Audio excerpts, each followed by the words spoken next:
ተውና በደሳለኝ መካከል እየተደረገ ባለው ውጊያ ተሞሽሯል ተብሏል። አወይ ደረሱ የተባለ የጃውሳው ከፍተኛ አመራር ነው ከመከታው ጋር ትገናኛለህ በሚል በባዩ ሲገደል መንህ የተባለ የደሳለኝ ሲያሰብ ሸዋ ምክትል ደግሞ ቆስሎ በእስክንድርና በመከታው ኃይል ተማርኳል ተብሏል። በመከታው ማሞና በደሳለኝ ሲያስብ ሸዋ መካከል የሚደረገው የእርስ በርስ ውጊያ ከቁጥጥር ውጭ ሆኗልም ነው የተባለው። በዚህም በደረጀ በላይና በፈንታሁን ኃይል በከፍተኛ ሁኔታ እየተደገፈ የሚገኘው መከታው ማሞ በርካታ የደሳለኝ ሲያስብ ሸዋን ታጣቂዎችን የገደለ ሲሆን በውጊያው ዳዊት ቀጸላና ለመንህ የሚባሉት ደግሞ የደሳለኝ ምክትሎችን ጨምሮ በርካቶች ተማርከዋል ተብሏል። በሁኔታው ግራ የተጋቡት የደሳለኝ ሲያስብ ሸዋ ታጣቂዎች ከሸዋ እየወጡ መሸሽ ጀምረዋል ነው የተባለው። ብርጋዴር ጀነራል ተፈራ ማሞን ጨምሮ በርካቶች ከሸዋ ኮብልሏል። ሌላው መከታውና እስክንድር እየተናበቡ አሁንም የደሳለኝ ተከታይ የሚሏቸውን ታጣቂዎች ከሸዋ ምድር እናጠፋለን በሚል የጀመሩትን እንቅስቃሴ አጠናክረው እንደሚቀጥሉ መፈከራቸውን ቀጥሏል ነው የተባለው። በአንድ ወቅት መከታው የዘመነ ድብቅ እጆች ከሸዋ ተቆርጠው ይጣላሉ ሲል የመደመጡም የዚሁ አካል እንደሆነ መረጃውን ያደረሱ ምንጮች ይናገራሉ ብለዋል። በተያያዘ መረጃ የደሳለኝ ሲያስብ ሸዋ ተከታዩ በመካከላችን አስተኳሽ አለ በማለት የግዛት ታጣቂዎቻቸውን ከቡድኑ እየለቀሙ በማውጣት አሰቃቂ በሆነ መንገድ መረሸን ጀምረዋል ተብሏል። በዚህም አወይ ደረሱ የተባለውን የቡድኑን ከፍተኛ አመራር አወይ ደረሱ በነገራችን ላይ ያው ስም ነው። እወይ ደረሱ የተባለውን የቡድኑን ከፍተኛ አመራር ጨምሮ ወደ 20 የሚጠጉ ታጣቂዎችን ገለዋል። ይህ ያደረገ ያለው በዋናነት ባዩ አለባቸው ሲሆን አወይን ከገደለው በኋላ በደራ አድርጎ ወደ ጎጃም ለመግባት ጥረት እያደረገ እንደሚገኝም ከአካባቢው የደረሰ መረጃ ይጠቁማል ሲል ናትናኤል መኮንን ዘግቦታል። ወደ ሌላው ዜና ስናልፍ ዋና ዳይሬክቶሬቱ የሳይበር ደህንነትን ታሳቢ ያደረገ የአቅም ግንባታ ስልጠና እየሰጠ ነው ተባለ። የመከላከያ ሳይበር ዋና ዳይሬክቶሬት ሰራዊታችን ከዘመኑ ጋር እየዘመነ የታጠቃቸው ወታደራዊ ቴክኖሎጂዎችና መረጃ የኢንፎርሜሽን መሰረተ ልማቶችን ከሳይበር ጥቃት የመከላከልና የመጠበቅ ተልዕኮውን በብቃት ለመወጣት ታሳቢ ያደረገ ዘርፈ ብዙ የአቅም ግንባታ ስልጠና በማካሄድ ላይ እንደሚገኝ በዋና ዳይሬክቶሬቱ የሳይበር አቅም ግንባታ ዳይሬክተር ተወካይ ሌተናል ኮሎኔል ተስፋዬ ደመላሽ ተናግረዋል። የመከላከያ ሳይበር ዋና ዳይሬክቶሬት በአጭር ኮርስ የሳይበር መሰረታዊ ደህንነት ሰልጣኞችን ያስመረቀ ሲሆን ዋና ዳይሬክቶሬቱ ተቋሙ በሰጠው አቅጣጫ መሰረት የደህንነት ዋና ምሰሶዎችን መሰረት ባደረገ መንገድ በሰው ኃይል አቅም ግንባታ፣ በቴክኖሎጂ አሰራር ስርዓት ቀረጻና ዝርጋታ ላይ አተኩሮ በመስራት ስኬታማ ውጤቶችን ማስመዝገቡን ሌተናል ኮሎኔሉ ተስፋዬ ደመላሽ ገልጠውታል። በ2017 በጀት ዓመት በተያዘው እቅድ መሰረት ከአየር ኃይል፣ ከባህር ኃይል፣ ከእዞችና ከመከላከያ ሳይበር ዋና ዳይሬክቶሬት የተመለመሉ የሳይበር ደህንነት ሰልጣኞችን በሜጀር ጀነራል ሙሉጌታ ቡሊፓሊ ቴክኒክ ኮሌጅ በማስገባት ከ3 ወራት በላይ በመሰረታዊ የሳይበር ደህንነት ዙሪያ አሰልጥኖ ማስመረቁን ተናግረዋል። ሌላው ዜና በጽንፈኛውና አሸባሪው ሸኔ ላይ የሚወሰደው እርምጃ ተጠናክሮ ቀጥሏል አለ መከላከያ። በሰሜን ሸዋ ዞን ደራ ወረዳ በጽንፈኛው ፋኖና በሽብር ቡድኑ ላይ የምንወስደውን እርምጃ አጠናክረን ቀጥለናል፣ አመርቂ ውጤትም ተገኝቷል ሲሉ በ6ኛ እዝ የኮር ምክትል አዛዥ ሌተናል ኮሎኔል ጋዲሳ ድሮ ገልጠዋል። የኮሩ ሰራዊት ተልዕኮውን ሌት ተቀን ያለምንም እረፍት በጽናት እየተወጣ ሰው ሰራሽና ተፈጥሯዊ መሰናክሎችን ተቋቁሞ የአሸባሪዎችንና ጽንፈኛ ቡድኖችን ከንቱ ህልም እያመከነ በገባው ቃል መሰረት ለዓላማው ታምኖ ሰላምን እያጸና ይገኛል ያሉት ኮሎኔል ጋዲሳ ድሮ ሰሞኑን በጽንፈኛ ቡድኑ ላይ ከፍተኛ እርምጃ በመውሰድ ሰብአዊና ቁሳዊ ኪሳራ ማድረስ ተችሏልም ብለዋል። ቀጣዩ ዜና የአርበኝነት ገድል ከጥልቅ የሀገር ፍቅር ስሜት የሚመነጭ የኢትዮጵያውያን የተጋድሎ እሴት ነው ሲሉ ሜጀር ጀነራል እንዳልካቸው ወልደ ኪዳን ተናገሩ። የአርበኝነት ገድል አገር በችግር ውስጥ በወደቀች ወቅት የቁርጥ አለኝታ ሆኖ መገኘቱን የሚጠይቅና በጥልቅ የሀገር ፍቅር ስሜት የሚመነጭ የኢትዮጵያውያን የተጋድሎ እሴት ነው ሲሉ የመከላከያ ሰራዊት ስነልቦና ግንባታ ዋና ዳይሬክቶሬት ዳይሬክተር ሜጀር ጀነራል እንዳልካቸው ወልደ ኪዳን ናቸው የገለጡት።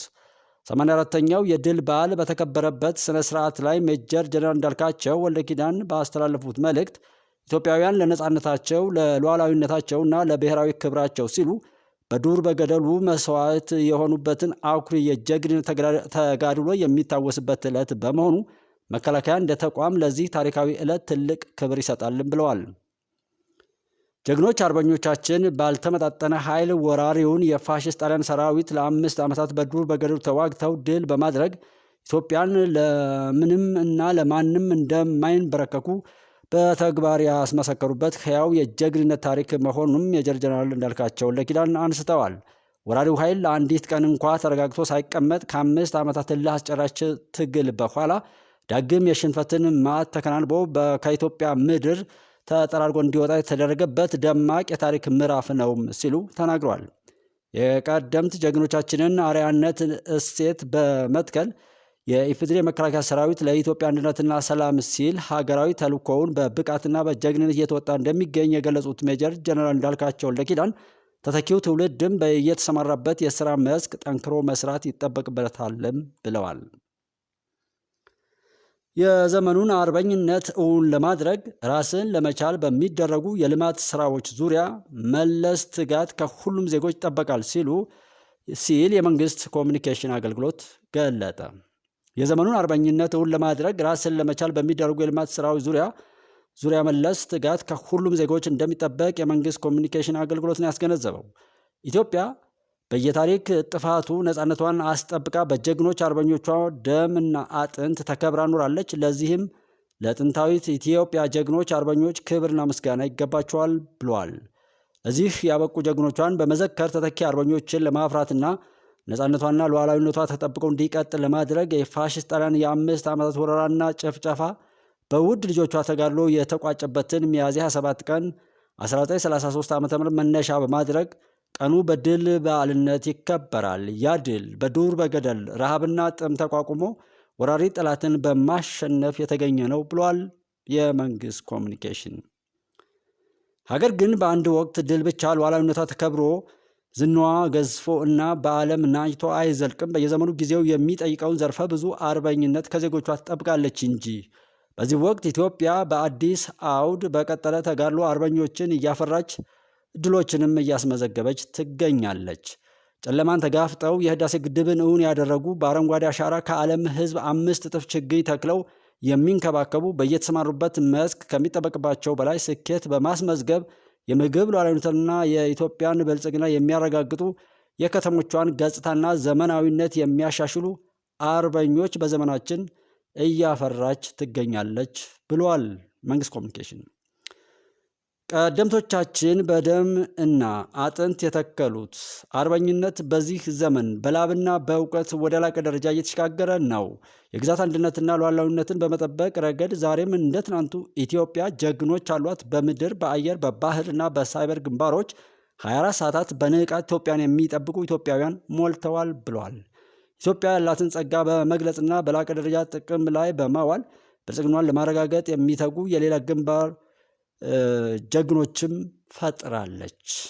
የራሱን ወንዝ በራሱ ገንዘብና ጥረት በርካታ ሻጥሮችና መሰናክሎችን ተሻግሮ የህዳሴ ግድብን ለስኬት ያበቃ ትውልድ ሙሉ አርበኛ ነው። ኢትዮጵያ ያላትን የሚታረስ መሬት ጦም ሳያሳድር ተገቢውን ግብዓትና ቴክኖሎጂ ተጠቅሞ በጋ ከክረምት በማምረት የምግብ ሉዓላዊነትን የሚያረጋግጠው የእንስሳት እርባታ ላይ አተኩሮ በመስራት የተሻሻሉ ዝርያዎችን በመጠቀም የኢትዮጵያን የስጋና ወተት እንዲሁም የአትክልትና ፍራፍሬ ፍላጎት ለማሟላት የሚተጋው አርሶ አደርና አርብቶ አደር አርበኛ ነው። በተለያዩ የኢንቨስትመንት መስኮች ኢንቨስት ያደረገው በኢንቨስትመንቱ በሀገር ውስጥ ያመረተውን ውጤት ለዜጎች የሚሸጠውና ለዓለም ገበያ ተወዳዳሪ ምርቶችን በማቅረብ የውጭ ምንዛሪ የሚያስገኘው ባለሀብትና ሰራተኛም አርበኛ ነው። የኢትዮጵያን የተፈጥሮ ጸጋዎች የከርሰ ምድርና የገጸ ምድር ሀብቶች በመለየት ወደ ተጨባጭ ሀብትነት መቀየር አርበኝነት ነው። ከተሞች የስልጣኔ ማዕከል እንደመሆናቸው በመሰረተ ልማት ዝርጋታ፣ በአገልግሎት አሰጣጥ፣ በጽዱነት፣ በንጽህና ለሌሎች አብነት እንዲሆኑ ማድረግ መቻልም አርበኝነት ነው። ኢትዮጵያ የትናንቷን አርበኞች በምትዘክረው ልክ የዛሬን የነገና አርበኞቿንም ለመዘከር ቃል ትገባለች። አባቶቻችንን የአርበኝነት መስዋዕትነት ዋጋ የምንከፍለው የትናንት ድላቸውን በማስታወስ ብቻ ሳይሆን ዛሬ ቀና ብለው ቢያዩን እንኳንም ዋጋ ከፈልን እንዲሉ ማድረግ ስንችል ነው ብሏል መንግስት ኮሚኒኬሽን። ይህንን ለማድረግ ደግሞ የዘመኑን አርበኝነት ትግል ማሳካት ይገባናል። የዘመኑ አርበኝነት በዋነኝነት ድህነትን ማሸነፍ፣ ራስን መቻልና የዲጂታል ሉዓላዊነትን ማረጋገጥ ናቸው። የዛሬዋ ኢትዮጵያ የአርበኝነት አውዷ ከትናንቱ በእጅጉ የሰፋ የምልአተ ሕዝቡን ተሳትፎ በብዙ ግንባሮች የሚጠይቅ ነው። ልጆቿ ደግሞ ሀገር የጠየቀችውን ሁሉ የመክፈል ልምድና ታሪክ አላቸውና በመፍጠንና በመፍጠር ያሳኩታል ብሏል የኢፌዴሪ የመንግስት ኮሚኒኬሽን አገልግሎት ሚያዝያ 27 ቀን 2017 ዓ.ም። ከዚሁ ጋር በተያያዘ ዜና የአርበኞች ቀን የቅኝ ግዛት እሳቤ በአፍሪካ ምድር መሸነፍ እንደሚችል ዳግም የተገለጠበት ነው ሲሉ ፕሬዝዳንት ታዬ አጽቀሥላሴ ተናገሩ። የአርበኞች ቀን ወይም የድል ቀን የቅኝ ግዛት እሳቤን በአፍሪካ ምድር መሸነፍ እንደሚችል ዳግም የተገለጠበት ብርቱ የተጋድሎ መገለጫ መሆኑን ፕሬዝዳንት ታዬ አጽቀሥላሴ ናቸው ያስገነዘቡት። 84ኛው የጀግኖች አርበኞች የድል ቀን 4 ኪሎ በሚገኘው የድል ሐውልት አደባባይ ተከብሯል። ፕሬዝዳንት ታዬ የአበባ ጉንጉን ካስቀመጡ በኋላ ባደረጉት ንግግር ዕለቱ ለኢትዮጵያውያን ነፃነት ዋጋ ለከፈሉ በሙሉ ታላቁ ድል የሚዘከርበት ነው ብለዋል። ዕለቱ የቅኝ ግዛት እሳቤ በአፍሪካ ምድር መሸነፍ እንደሚችል ዳግም የተገለጠበት ብርቱ የተጋድሎ መገለጫ ነው ያሉት ፕሬዝዳንቱ ቀኑን ኢትዮጵያን በሚመጥን ሁኔታ ማክበር እንደሚገባም በአጽንኦት ገልጠዋል። በቁርጠኝነት የተመሙ አያሌ ኢትዮጵያውያን አሸናፊ የሆኑበት እንዲሁም ሀገርን አሳልፈው የሰጡ በሙሉ ተሸናፊነታቸው በተግባር የተገለጠበት ዕለት መሆኑን አስረድተዋል። ሰላምና ነፃነትን ከሌላ የውጭ ኃይል የምንማረውና የምንቀበለው ሳይሆን በራሳችን የነፃነት ብርቱ ፍላጎት የተመሰረተ መሆኑን ያረጋገጥንበት ቀን ነው ሲሉም ገልጸውታል። የኢትዮጵያ የጀግንነት ተጋድሎ ርኅራሄ ነበረው ያሉት ፕሬዝዳንት ታዬ ጀግኖች አርበኞች ጥንካሬን ከርኅራሄ ጋር በማዋሃዳቸው እጅ ለሰጡ በሙሉ አክብረው ይዘዋል። ይህም ታላቁ ኢትዮጵያዊ እሴት ነው ብለዋል። የስንፍና ፖለቲካን ለመረጡ ኃይሎች ጀግንነት በሰላማዊ መንገድ የሚገለጥ በመሆኑ ለሰላም ቅድሚያ እንዲሰጡም ጥሪ አቅርበዋል። የሰዓቱን የውጭ ዜና እንደሚከተለው እናቀርባለን። ለ23 ዓመታት የቪዲዮ መገናኛ ሆኖ የቆየው ስካይፒ ተዘጋ። ማይክሮሶፍት ስካይፒን እንደሚዘጋ ቀድሞ አስታውቆ የነበረ ሲሆን ዛሬ አገልግሎቱን በይፋ አቋርጧል። የስካይፒ አገልግሎትን በነፃና በክፍያ ያገኙ ለነበሩ ሁሉ የተቋረጠ ሲሆን የቢዝነስ አገልግሎቱ አልተቋረጠም ተብሏል። በ2003 በማይክሮሶፍት ስራ የጀመረው ስካይፒ ለዘመናት ተመራጭ የቪዲዮ መገናኛ የነበረ ሲሆን የዙምና ጉግል ሚት መተግበሪያዎች መምጣታቸውን ተከትሎ ተፈላጊነቱ ቀንሶ ነበር። ማይክሮሶፍት ስካይፒ ይጠቀሙ የነበሩ ሰዎች በስካይፒ አካውንቶቻቸው ወደ ማይክሮሶፍት ቲምስ መግባትና መረጃዎቻቸውን እንዲያዘዋውሩም ጠይቋል። የአሜሪካው ፕሬዝዳንት ዶናልድ ትራምፕ ለአፍሪካ ልማት ፈንድ የሚሰጠው የገንዘብ ድጋፍ በ$555 ሚሊዮን እንዲቀንስ ሊያደርጉ ነው ተባለ። አሜሪካ ኮንግረስ የቀረበው ሰነድ እንደሚያሳየው ለአፍሪካ ልማት ባንክ ዋነኛ የልማት ፈንድ ከአሜሪካ የሚቀርበው ድጋፍ ከ$555 ሚሊዮን የሚቀንስ ሲሆን በቀጣይ ዓመት ድጋፉ ሙሉ ለሙሉ ይቋረጣል ተብሏል። የበጀት ቅነሳው የአሜሪካ መንግስት እየተከተለ ያለው የውጭ ወጪ ቅነሳ አካል መሆኑ ሲዘገብ ፈንዱ በአሁኑ ወቅት ከአሜሪካ ቀዳሚ ፍላጎቶች ጋር አይጣጣምም ተብሏል። አሜሪካ እንደ አውሮፓውያን አቆጣጠር ከ1976 ጀምሮ የልማት ፈንዱን ትደግፍ እንደነበር ሲዘገብ የአፍሪካ ልማት ባንክ ሁለተኛዋ ባለድርሻም ነች። የአሜሪካ ውሳኔ በቀጣይ ወር በሚካሄደው የልማት ባንኩ ፕሬዝዳንታዊ ምርጫ ወደ አመራር ስፍራ ለሚመጡ አመራሮች ትልቅ ፈተና ይሆናልም ተብሏል ሲል ሴማፎር ነው የዘገበው። የእስራኤሉ የውጭ ጉዳይ ሚኒስትር ጌዲዮን ሳር ለይፋዊ የስራ ጉብኝት አዲስ አበባ ገቡ። ሚኒስትሩ ቦሌ አየር ማረፊያ ሲደርሱ በውጭ ጉዳይ ሚኒስትር ዴኤታው አምባሳደር ብርሃኑ ጸጋይ አቀባበል ተደርጎላቸዋል። የውጭ ጉዳይ ሚኒስትሩ አመሻሹን ከኢፌዴሪ ጠቅላይ ሚኒስትር ዶክተር አብይ አህመድ ጋርም ተወያይተዋል። ጠቅላይ ሚኒስትሩ በማህበራዊ ትስስር ገጻቸው ኢትዮጵያና እስራኤል የረጅም ዘመን ታሪክ ግንኙነት አላቸው ያሉ ሲሆን በሀገራቱ የጋራ ግንኙነት ላይ ፍሬያማ ውይይት ማድረጋቸውንም ገልጸዋል። ደቡብ ሱዳን ለአፍሪካ ህብረትና ለኢጋድ ይፋዊ ግብዣ አቀረበች። የደቡብ ሱዳን የውጭ ጉዳይ ሚኒስትር መንደይ ሰማያ የአፍሪካ ህብረት ሊቀመንበር መሐመድ አሊ የሱፍና የኢጋድ ምክትል ጸሐፊ መሐመድ አብዲ ወደ ጁባ እንዲመጡ ይፋዊ ጥያቄ አቅርበዋል። እንደ ደቡብ ሱዳን የውጭ ጉዳይ ሚኒስቴር መረጃ አመራሮቹ ወደ ጁባ የተጋበዙት ቀጠናዊ ትስስርን በተለይ ከሱዳን ጋር ያለን ግንኙነት ለማጠናከርና የሀገር ውስጥ ግጭትን ለመፍታት የሚያስችል ማዕቀፍ ለማዘጋጀት ነው ተብሏል። ደቡብ ሱዳን ከወራት በፊት ወደ አዲስ ግጭት የገባች ሲሆን ምክትል ፕሬዚዳንት ሪክ ማቻር አሁንም እስር ላይ ናቸው ተብሏል። የአፍሪካ ህብረትና ኢጋድ ተወካዮቻቸውን ከዚህ ቀደም ወደ ጁባ ልከው የነበረ ቢሆንም ውጤታማ የሚባል ነገር አልተገኘም ነበር ብሏል። ኤስተግል ቮይስ የዘገበው። የሱዳን የፈጥኖ ደራሽ ኃይል ለመጀመሪያ ጊዜ የፖርት ሱዳን ከተማ ላይ ጥቃት ሰነዘረ። የሱዳን ጦር የሚመራው መንግስት መቀመጫ በመሆን እያገለገለች ያለችውን ከተማ ኃይሉ ለመጀመሪያ ጊዜ ማጥቃቱን የሱዳን ጦር ገልጧል። ጥቃቱ በድሮን የተፈጸመ ስለመሆኑ የተነገረ ሲሆን ጥቃቱ የተፈጸመው በፖርት ሱዳን ከተማ በሚገኘው ወታደራዊ ኤርፖርት ላይ ነው ተብሏል። በጥቃቱ በሰው ላይ የደረሰ ጉዳት የለም የተባለ ሲሆን በተወሰነ መልኩ የንብረት ውድመት ደርሷል ተብሏል። የድሮን ጥቃቱ ለ4 ሰዓታት የቆየ ሲሆን አብዛኞቹን ጦሩ ማክሸፉንና የሱዳን ጦር ቃል አቀባይም ተናግሯል። በተጨማሪም የፈጥኖ ደራሽ ኃይሉ የሱዳንን የባህር ከተማ ከማጥቃት በተጨማሪ በኤርትራ ድንበር ላይ በምትገኘዋ የካሳላ ከተማ ላይም የድሮን ጥቃት ፈጽሟል ነው የተባለው።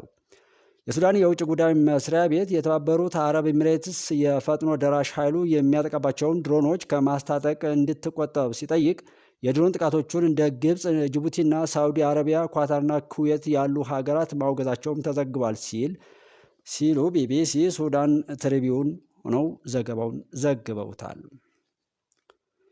የኬንያው ፕሬዝዳንት ዊሊያም ሩቶ ንግግር እያደረጉ በነበረበት ወቅት በተወረወረ ጫማ ፊታቸውን ተመትተዋል ተባለ። ፕሬዝዳንቱ ትናንት በሱና ዌስት ሰዎች በተሰበሰቡበት ቦታ ንግግር እያደረጉ እያለ ከህዝብ መሃል በተወረወረ ጫማ ፊታቸውን ሲመቱ የሚያሳይ ቪዲዮ በማህበራዊ ሚዲያዎች ተሰራጭቷል ተብሏል። ድርጊቱ ከተፈጸመ በኋላ 3 ሰዎች በፖሊስ መታሰራቸው የተነገረ ሲሆን የደህንነት ኤጀንሲዎች ለፕሬዝዳንቱ የሚደረግ ጥበቃ መጠናከር አለበትም ብለዋል። ሩቶ በጫማው ከመመታታቸው በፊት በአካባቢ መንግስት ስለሰራቸው ቤቶች እየተናገሩና በሀገሪቱ መንግስት የእርሻ ወጪን ለመቀነስ እያደረገ ስላለው ጥረት እያወሩ ነበርም ተብሏል። የጸጥታ ኃይሎች ከ3ቱ ግለሰቦች በተጨማሪ ሌሎች ሰዎች ሊይዙ ይችላሉ ያሉ ሲሆን ተግባሩ በፖለቲካዊ ተነሳሽነት ቀድሞ የታቀደ ሊሆንም ይችላል ተብሏል ሲል ዘ ኬንያ ታይምስ ዘግቦታል። የአሜሪካው ፕሬዝዳንት ዶናልድ ትራምፕ የካቶሊክ እምነት ተከታዮችን አስቆጡ ተባለ። የአሜሪካው ፕሬዝዳንት ዶናልድ ትራምፕ በሰው ሰራሽ አስተውሎት የተሰራና የካቶሊክ ጳጳስ አድርጎ የሚያሳያቸውን ምስል በማህበራዊ ሚዲያ ማጋራታቸው ከካቶሊክ እምነት ተከታዮች ዘንድ ቁጣና ነቀፌታን አስከትሎባቸዋል። አርብ ማታ በትራምፕ ማህበራዊ ሚዲያ ላይ የተጋራው ይህ ምስል ጳጳሳት የሚለብሱትን ነጭ ልብስ ተክህኖና ቆብን አድርገው የሚያሳየው በኤአይ ወይም አርቲፊሻል ኢንተለጀንስ የተሰራው ምስል ልጥፍ የተጋራው ዶናልድ ትራምፕ ለጋዜጠኞች ጳጳስ መሆን እፈልጋለሁ ብለው ከቀለዱ በኋላ ነው ተብሏል። ምስሉ መጋራቱን ተከትሎም የኒውዮርክን ጳጳስ የሚወክለው የኒውዮርክ ግዛት የካቶሊክ ጉባኤ ቅሬታውን ለኤክስ ማስመዝገቡን አስታውቋል። ክቡር ፕሬዝዳንት፣ በዚህ ምስል ላይ ምንም አይነት ጥበብ ወይንም የሚያስቅ ነገር የለም ሲል በቡድኑ ገልጾ ጽፏል። ተወዳጁን አባታችንን ሊቀ ጳጳስ ፍራንሲስና ገና መቅበራችን ነው። እንዲሁም የካቶሊክ የእምነት አባቶች ቀጣዩን ሊቀ ጳጳስ ለመምረጥ በቅዱስ ጴጥሮስ ቤተክርስቲያን የጾምና የጽሞና ጊዜ ሊጀምሩ ነው፣ አያላግጡብን ብሏል ቡድኑ በመግለጫው። የጣሊያን የቀድሞ ጠቅላይ ሚኒስትር ማቴዎ ሬንዚ ዶናልድ ትራምፕ ምስሉን በማጋራታቸው ኮንነዋቸዋል። ሬንዚ ይህ ምዕመኑን የሚያስቆጣ፣ ተቋሙን የሚሳደብ እንዲሁም የቀኝ ዘመም ዓለም መሪዎችን በማላገጥ ደስታን እንደሚያገኙ የሚያሳይ ምስል ነው ሲሉ በኤክስ ገጻቸው ላይ ጽፈዋል።